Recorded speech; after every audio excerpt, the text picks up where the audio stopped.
Dr. Greg Nigh, and today, welcome back to the deep dive. I assume you've been around to the other videos here.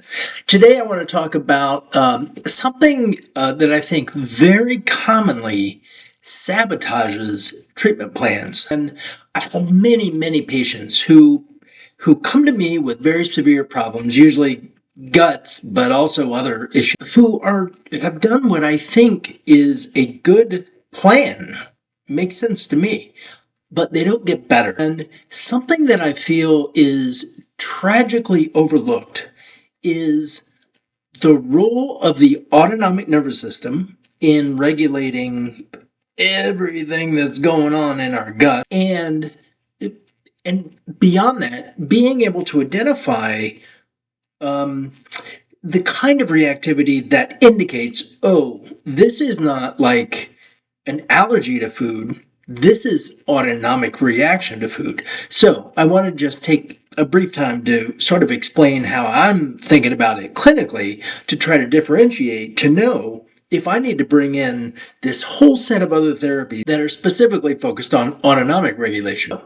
In thinking about how people react to food, and I have patients who are extremely reactive to many foods. They're down to eating literally 3 or 4 foods in their entire diet. So, a question that I am always interested in, how long does it take so if you eat a food that you're going to react to, how long does it take for that reaction to happen?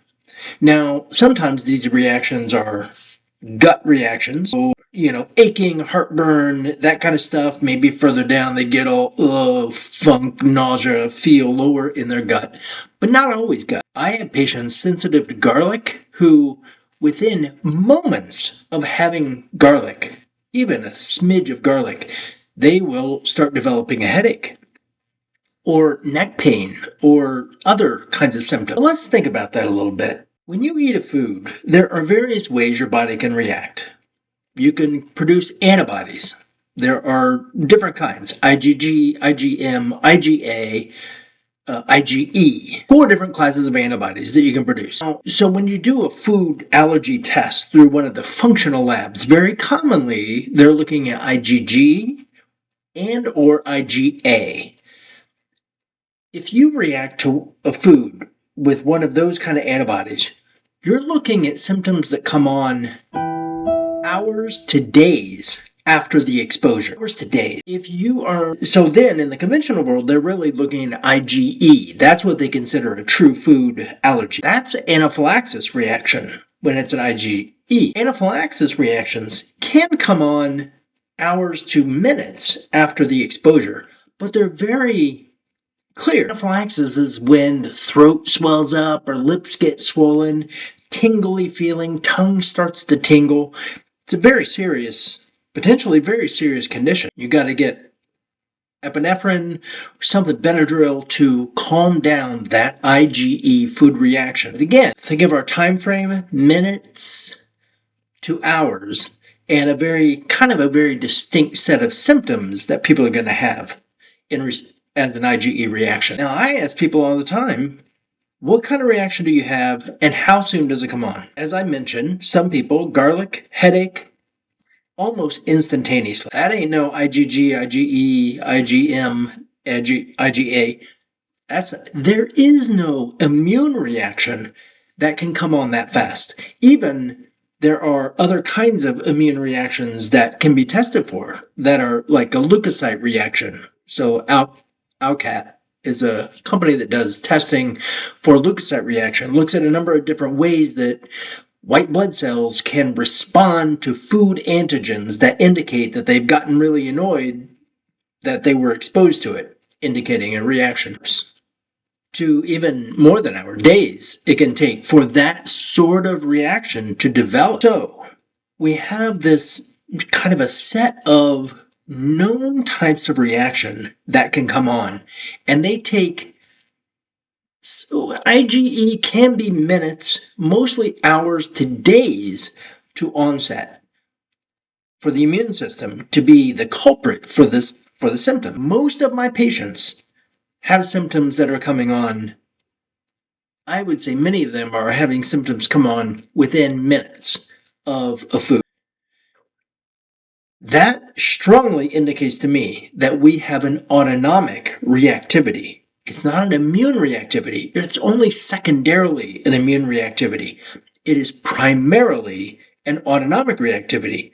So if my therapies are directed toward getting the immune system stabilized or, healing the gut, for example, I've missed a major factor that is driving the reactivity itself.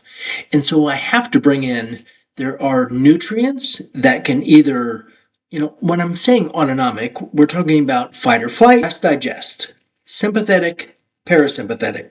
Most of us are familiar with those kind of catchphrases about them. So there are nutrients that will help to calm down sympathetic or boost up parasympathetic. Keeping in mind, parasympathetic is the kind of signals your nervous system is sending out to kind of orchestrate digestion, gastric juices and motility and all of that stuff is through predominantly parasympathetic rest and digest kind of signals, autonomic nervous system. So there are ways to support parasympathetic, which those two work like this, so you don't have them both up or both down. They seesaw. Most of the world right now is leaning really heavy into a sympathetic dominant state, which means parasympathetic is suppressed.